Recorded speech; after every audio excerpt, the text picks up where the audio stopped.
Welcome to Restoration Station, the official platform of the Manila-based San Sebastian Basilica Conservation and Development Foundation, Incorporated. We are the private organization that manages the holistic restoration of the all-metal San Sebastian Basilica. My name is Claire Vitog, the host of today's episode and the executive director of the foundation. We came up with this podcast for our new We Learn as One campaign, something which we recently launched in the Foundation's official Facebook page because of the realities of the global COVID-19 pandemic. Inspired by the greater call for togetherness in these times, we are expanding our digital content to meet the different needs of our audiences, at home, under quarantine, or lockdown. This is our way of bringing the restoration to you. It is one of the virtual experiences we are now offering for people who prefer to listen in. However you choose to experience San Sebastian, we are here to learn together. This podcast is also our way of introducing ourselves and our consultants in a way that is informative, but hopefully also entertaining. I think it's about time for people to meet the experts we're lucky to have behind the scenes for San Sebastian's restoration. As a disclaimer, we are starting this podcast while staying safely at home with limited equipment. Like you, we're also learning to improve the audio quality of each episode. That said, we hope you still enjoy this episode.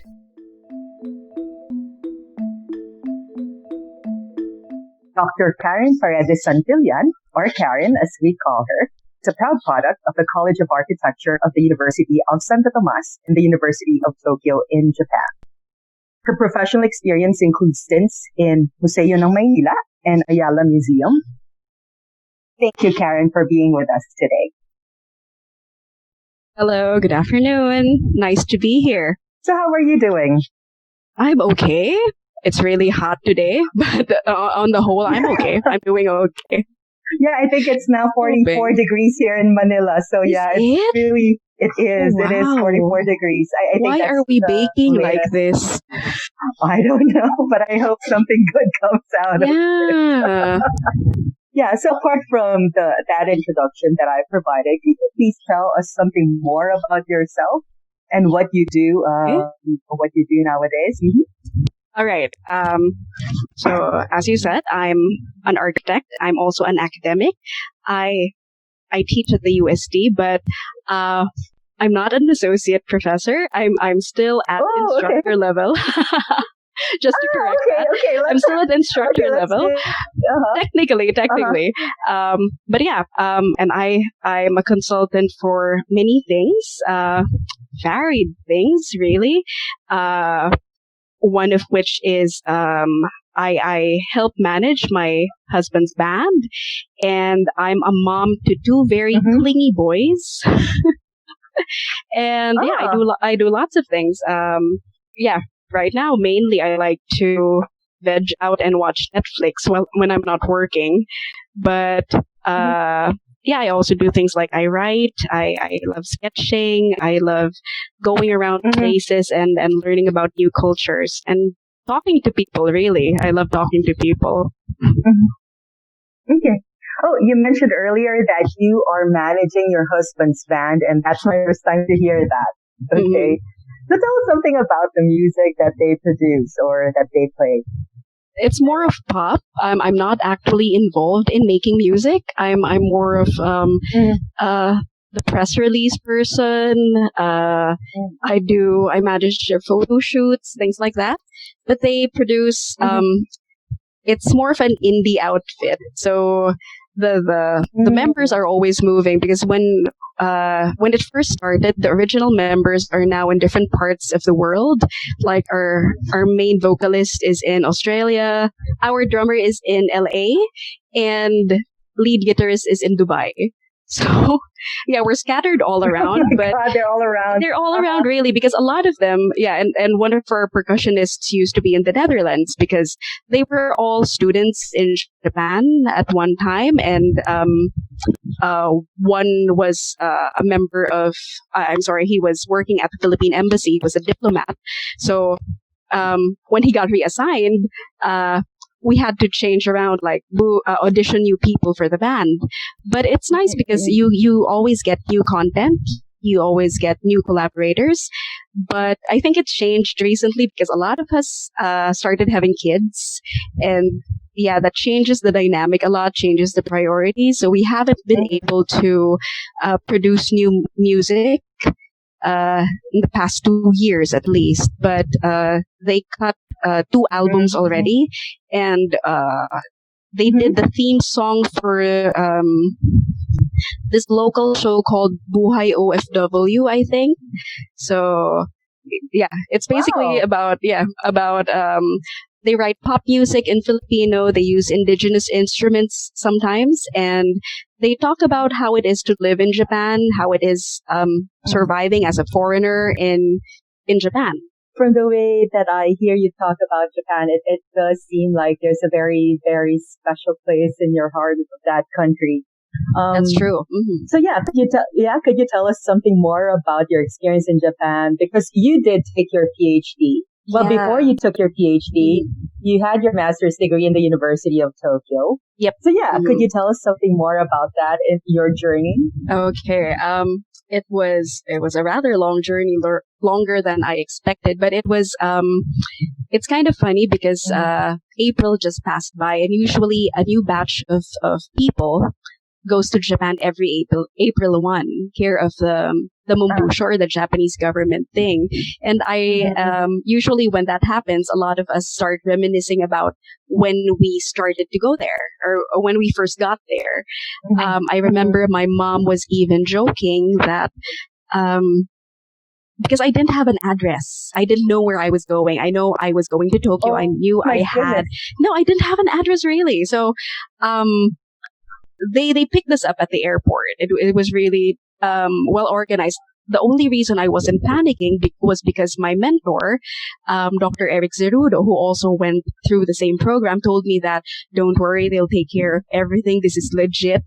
But at the same time, he even told me like, don't worry about getting to the dorm. They'll pay for everything. So I wasn't worried about that. But when I got there, one of the people I was with knew where she was going because her professor had told her, and my professor didn't tell me anything. So I was like, oh my gosh, I might be sleeping on the streets tonight. On the street? Yeah, seriously, it was a crazy thought, but when you're kind of I was trying to cheer myself up, like, no, there's a lot of us. So even if we're turned out on the street, maybe we can find something. We'll survive. So we were bringing a lot of things, comfort things for home. A lady had her kulambo with her. Some had coffee from Ifugao, and tons of things because we knew we wouldn't be able to go back to the Philippines very soon. But it's nice because the community there is super welcoming. It's very nice to be a Filipino in Japan because there are Filipinos everywhere, on the train, even where you least expect it. They'll start, even if they don't look Filipino, they'll start talking to you in Japanese, then they'll go kabayan. I'm like, oh my gosh, Filipino ka. So in this case, why Japan? Of all the countries, of all the programs that you could choose from, why Japan? Is there anything special about the program that you were looking at that point, or maybe was it the culture? What is it, Karen? Well, I'd always been interested in modern architecture, really, and I thought that, well, if there was any place to go and study about that, I was interested in going to Japan for that.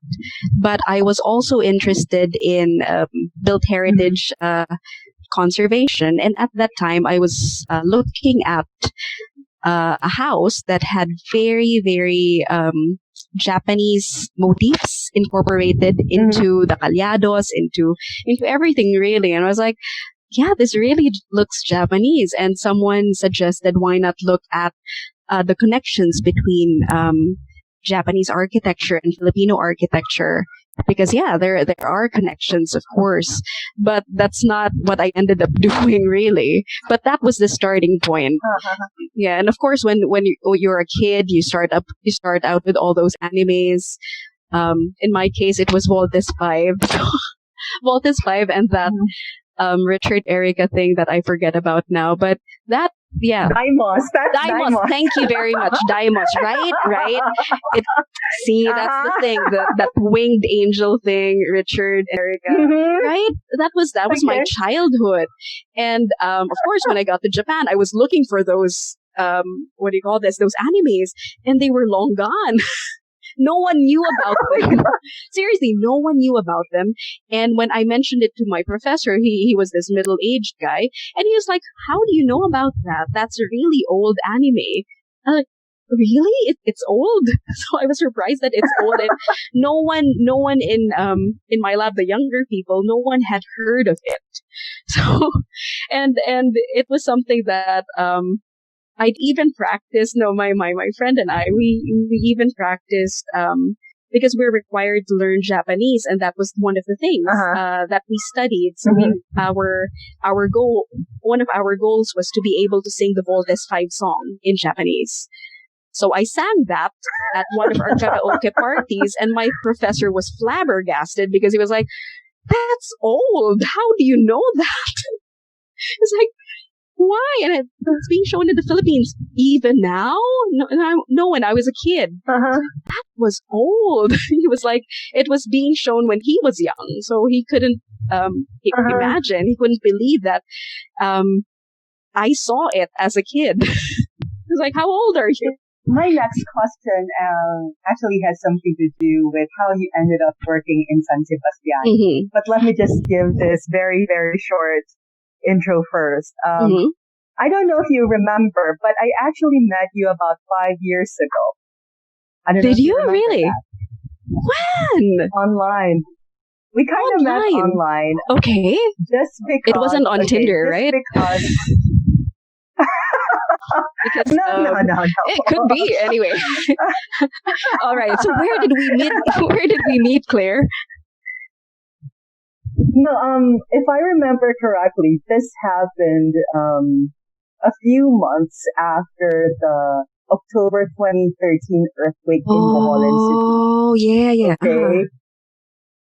And architect Nico Manalo, I think, was setting up a meeting to help him out.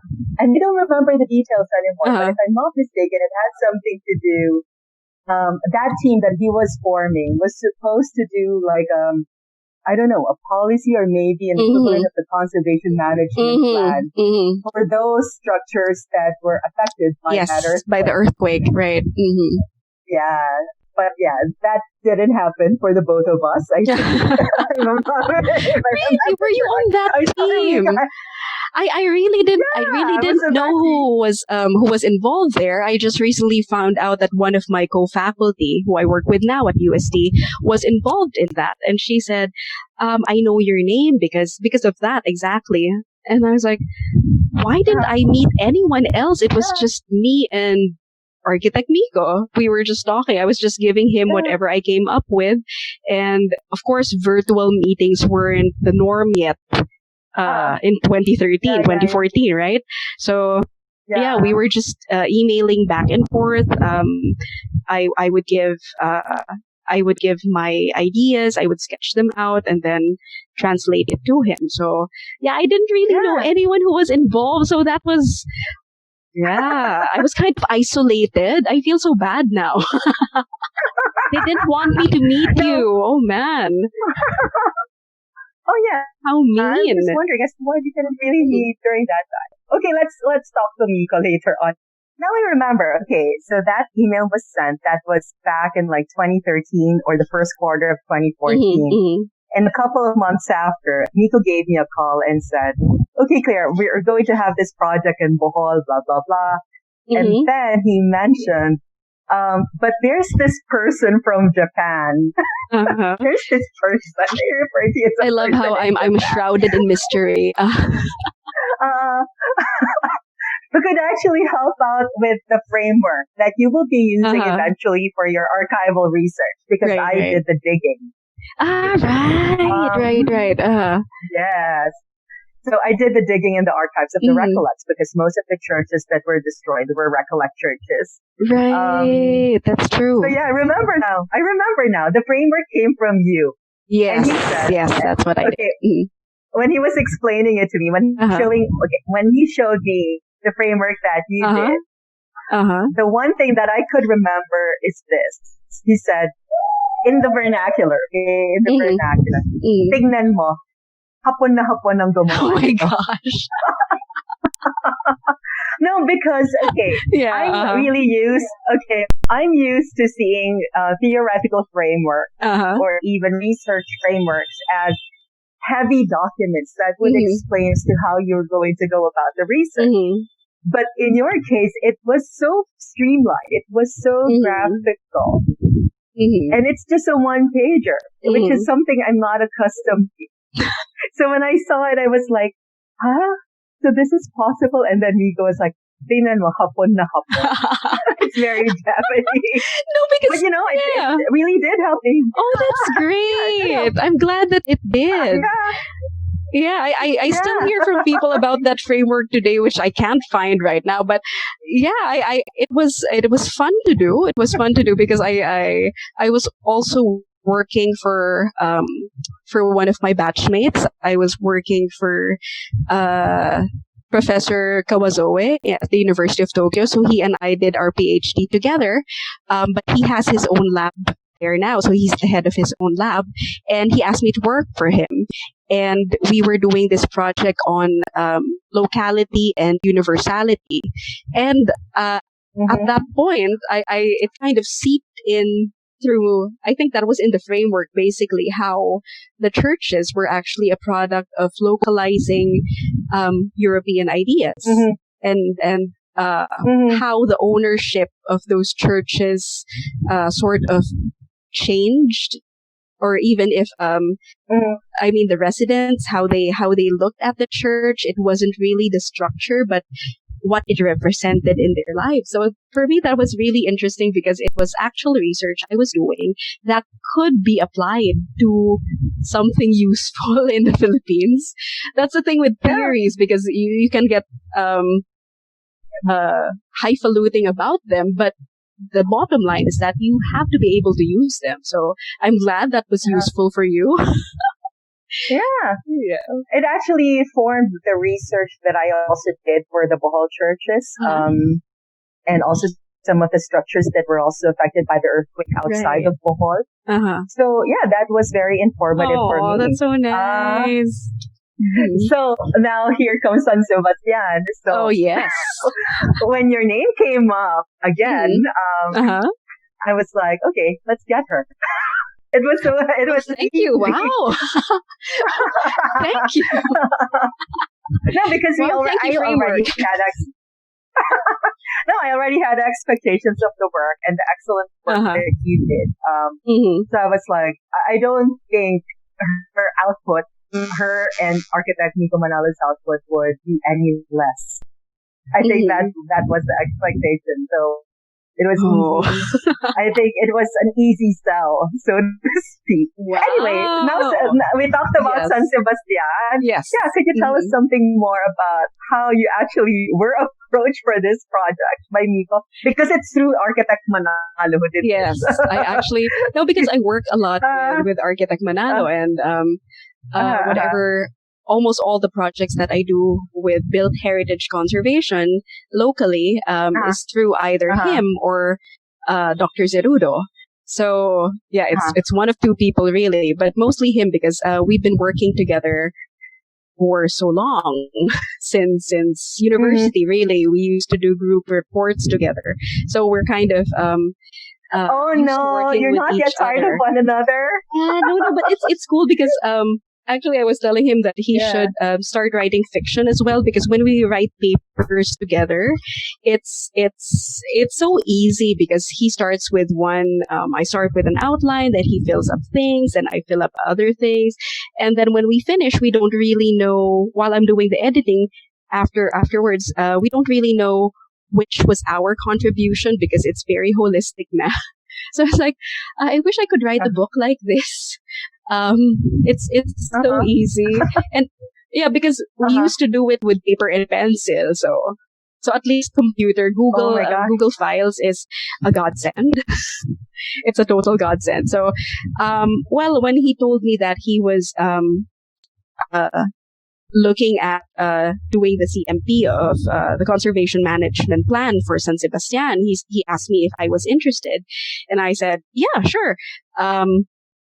Partially because San Sebastian also has a special meaning for me because I was married there many eons ago. So when he asked me, it was a no-brainer. Yes, I of course wanted to be involved in that because I knew it would also be very challenging coming in because San Sebastian is unique in a lot of ways. So yeah, that's basically it. He just told me, do you want to do this? I'm like, okay. Not as dramatic, but it's I really wanted to do it because of all the special meaning that San Sebastian holds for me. Yeah, could you tell us something more about what a conservation management plan really does for a heritage site? Okay. I guess for some of our listeners, they may not be familiar with some of the terminologies that we're using in heritage work. So I think this is also a good introduction for them as to what we have been doing for the past couple of months, or maybe to some extent for the past couple of years. Okay. So how long do we have again? No, I'm kidding. No, in a nutshell. I'll explain everything in a nutshell. Yeah. So the conservation management plan. So that's what I'm doing for San Sebastian. I'm part of the team, and basically the conservation management plan is a tool for management of built heritage conservation. But how we do it is we basically assess the significance of the church. So we all know that San Sebastian is an important structure, but architecturally, what makes it important, historically, socially. So there are many different layers to why it's important. And in the conservation management plan, we dissect each and every layer, and we try to see which is the most important of those layers. And in doing so, we are able to come up with specialized guidelines or specialized policies that will help conservators in their work on the church. So yeah, that's it in a nutshell. Looking for determining the significance and developing policies and guidelines based on the aforementioned significance. Okay. Now, I guess this is something that we have to ask, but it is okay if you don't get to answer fully this question. But what were your challenges in dissecting those layers, different layers of significance in San Sebastian? I could imagine it would have been extremely complex. I could also imagine that it would have been also extremely difficult to identify the actual values or heritage values. That's true. The elements that you could find in the church. So yeah, actually, can you tell us something more about those challenges? Yeah, at the beginning, it seemed easy, right? Because there was a lot of information. There had already been a lot of studies done on San Sebastian, but our task was to sift through everything and just get what was essential. So what we were looking at as first, we were one thing though, we were very distracted by the physical structure of the church. Okay, because it's such a beautiful, beautiful church. And we were going off on tangents like looking at neo-Gothic, because usually when I do an architectural analysis, I try to see what the pedigree of the church is. I try to see where it could be connected design-wise. So, for example, if it's a Baroque structure, I look at the other Baroque structures. If it's modern, I look at similar ones. And in this case, in San Sebastian, it's neo-Gothic. And so I was looking at other neo-Gothic structures in and around, firstly, for example, neo-Gothic in the Philippines, neo-Gothic in Manila.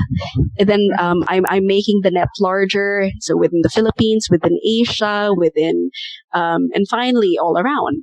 So we're trying to see what the actual connections are. But it was tricky because in the case of San Sebastian, the whole structure was actually imported from Belgium. So, and the designer is actually Spanish. So we were trying to see, we were actually blinded by a lot of that, by is the importance architectural. But at first I was lobbying for that because it's a very good example of neo-Gothic in the Philippines that's still standing, because the other examples are gone, like the Santo Domingo in Intramuros, and for example Oton Church in Iloilo. So those are gone, but this is still standing. But when we got through the history, we were looking really at the timeline, which I cannot stress the importance of enough, looking at the timeline of San Sebastian and how it was built and how it fell down and how it was rebuilt and rebuilt over the years. And that spoke to us of persistence, of really wanting a church. So we got through all, we sifted, we took the aesthetics away, and we looked really at why did the Recollects want this built? Why was it so important that the church was built? And we found out that it wasn't really neo-Gothic because it wasn't mentioned at all. Yeah. It wasn't really it was really building a church that would last. That was the main goal here. And why did they want that church to last? It was because of the use of the church. So when we had this aha moment, when we actually down to that, we were drinking coffee. I remember this was actually funny when this happened, when we found this out. He had a meeting at the NCCA, so we decided to meet at the Starbucks, which is, I think, right beside NCCA right now. So we were there, and we were talking about it, and then it was really getting heated, so we had to actually move because everyone inside was kind of quiet. So he said, maybe let's move outside. Yeah, because we're noisy like that. We said, no, it's not like that. And then we kept rearranging little bits of paper around, because instead of having them on one chart, we sometimes write them on Post-it notes, and we keep rearranging them until we get a diagram that we're happy with. So we were like, no, that's wrong. So I think people were becoming alarmed that we would start hitting each other. So we moved outside. Oh my God. No aircon, and he was really complaining. It's so hot. Not as hot as it is today, but it was pretty hot. And when we finally got it, we were like, oh wow, is it really that simple? Is it really just because of the use? But yes, it was because of the use. The religious use was the most important thing.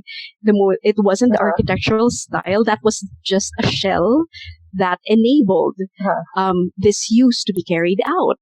So that was kahit masakit, because of course we're both architects. We had to let go of that idea that it was actually the architecture that was important. No, the architecture was just a tool.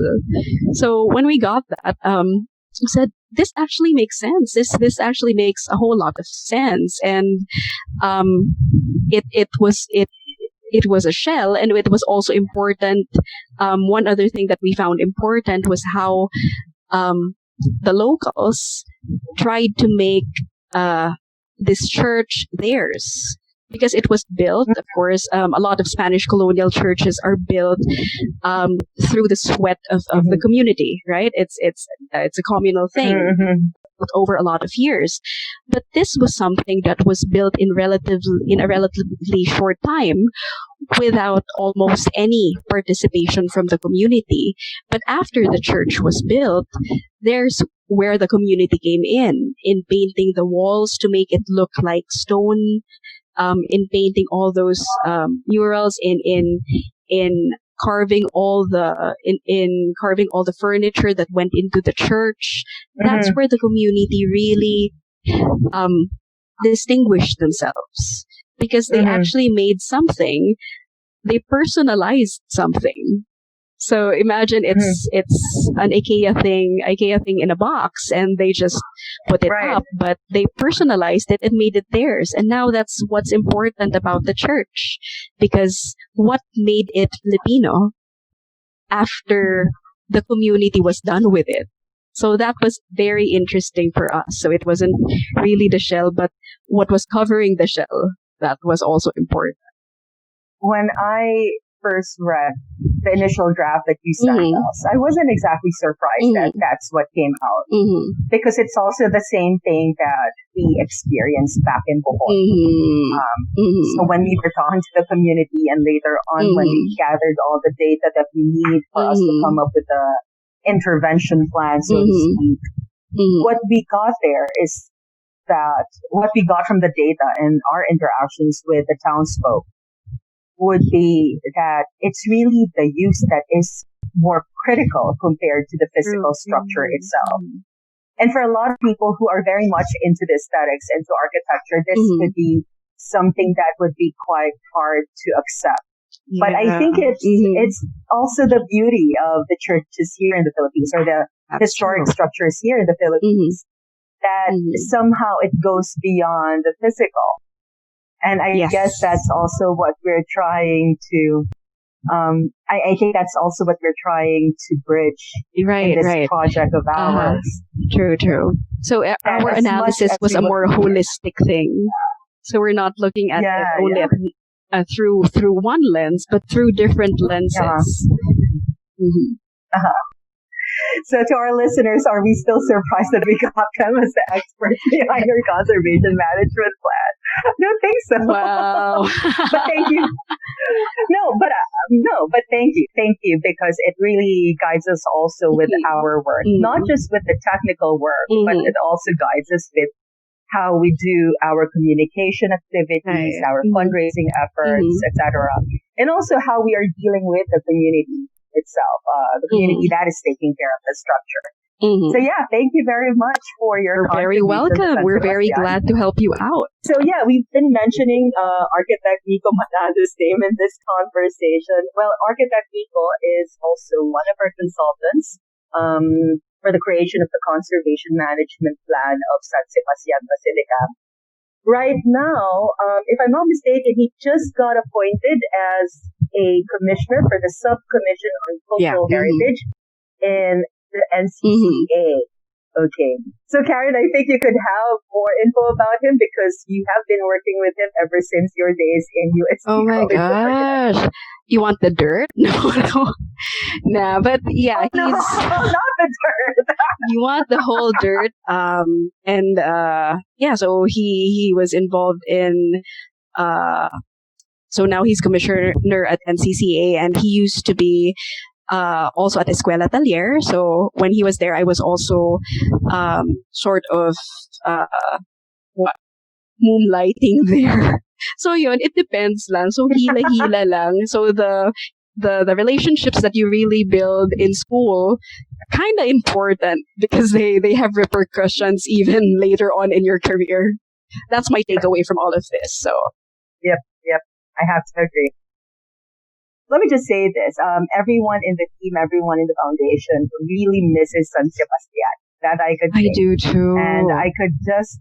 I miss your coffee. One of your voices whenever we have our Zoom meeting. Oh my gosh. Our famous coffee. Yes, your famous coffee. Oh yeah, let's have another podcast just about the coffee. True, you could. Okay, all listeners, please order coffee because it's really good. I really gave those out for Christmas. Seriously. But yeah, I miss you guys too, and all the snacks that you serve. I'm only there for the food. No, I'm kidding. Oh no, Karen. Right after building you up. I'm there for your company. Hey, of course not. I'm there for you guys and for the food. Oh my gosh. Anyway. So the team misses San Sebastian, and we miss actually being on site. But again, the reality is we have to stay in our homes for us to all be safe. And as much as we could, we are actually doing a lot of things that could keep us or keep our work, or just to continue with our work, even though we are at our homes. So in your case, what have you been doing during this quarantine season? We call it the quarantine season. Quarantine season. For some reason. Surviving? Yeah. No, trying to survive, really. I'm one of the designated, I'm one of the people with that quarantine pass. So I do groceries, basically. But I also try emphasis on try to work. I do online classes for my classes at UST, so I do online lectures, and I also work on several projects. But yeah, kind of hard. This whole work from home thing is something you really have to get used to. Aside from those classes, aside from work, I've been playing with my kids a lot. I've been reading a lot, and I've been reading both for work and both for pleasure. And I've been trying to exercise, emphasis on trying, because I'm not really a big fan of exercise, but I need to. It got to the point that I feel that I need to move because I feel that I've gotten so weak just sitting around the house doing nothing. I mean, because you're working technically, and the work makes you hungry because your brain is operating, and of course you're eating all these snacks, but then you're not really moving around much.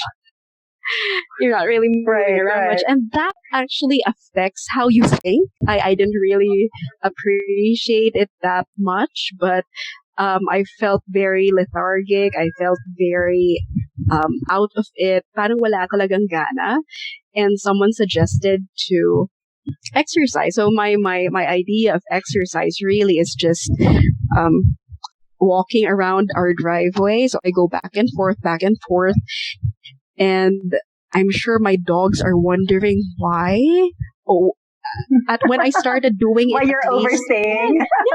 When I started it, actually, my dogs were actually following me. They were walking with me for a few minutes before they said she's not doing anything really. She's just walking.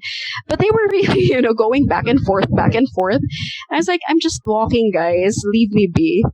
And even my sons, they were like, what are you doing, Mom? I'm walking. I'm trying to walk. So I installed like this pedometer app on my phone. So trying to keep track of the steps that I take every day and trying to keep up an average. I'm supposed to be doing 10,000 steps, but yeah, that's not happening. So normally, if it's not happening really. If I were in Japan, if I were in Tokyo or in Ibaraki, where my husband is based, it would be a lot of walking because we don't have a car there. And for you to be able to move around, you really have to walk. So 10,000 steps, easy peasy within a day. But in Manila, with this heat, I average 2,500 to 3,000 on a good day. But I'm telling myself, at least I'm moving. At least I'm sort of building up my resistance. And I also tried that Zumba thing.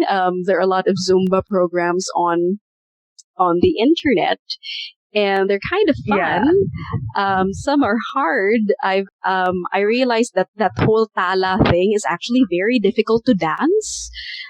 So respect to the people who actually dance tala, because it's not easy. It's not easy at all. I tried and I failed. So I actually did that, but it was a big fail. So I just try to do the easy stuff, the easy Zumba stuff. And sometimes my sons join me, but I actually make them exercise also. So they have this whole jungle gym set up that I make them do drills back and forth. So I'm trying to tire them out so they sleep and leave me alone. Yeah, basically that's my modus operandi. That's my MO. Do you have anything else to say, Karen, before we end? Nothing really. Stay safe. Try to take care of your mental health while we're within this quarantine season. And if you're looking, if you like to read books, and if you are interested in happy kilig stories, please check out Romance Class. We're on Instagram, Twitter, and Facebook. So please check us out. And if you want happy stories about love, please do. That's it. Okay. I had to so that's Romance Class. Is that it? Romance Class? Yes, Romance Class. Okay. So yeah, if you just want your kilig, Yeah, and I your dose even of have a kilig, book with yeah. an architectural conservator as the protagonist. So if you're talking about conservation, Oh my goodness. yeah. Oh my goodness. Okay. So that's a thing. Is that So already out? conservation Is that things- already out? It is. It is. Uh-huh. It's a conservation thing embedded in a romance novel, and it talks about Bohol, mind you, because I was writing Oh it my about goodness. that time. So it talks about Bohol, the Bohol earthquake, and what was happening during that time. Okay. Now, I can't wait to read that. Thank you again to Karen for making time to talk with us today. If you're interested to learn more about San Sebastian and the ongoing restoration, follow us on our Facebook at facebook.com/Save SS Basilica.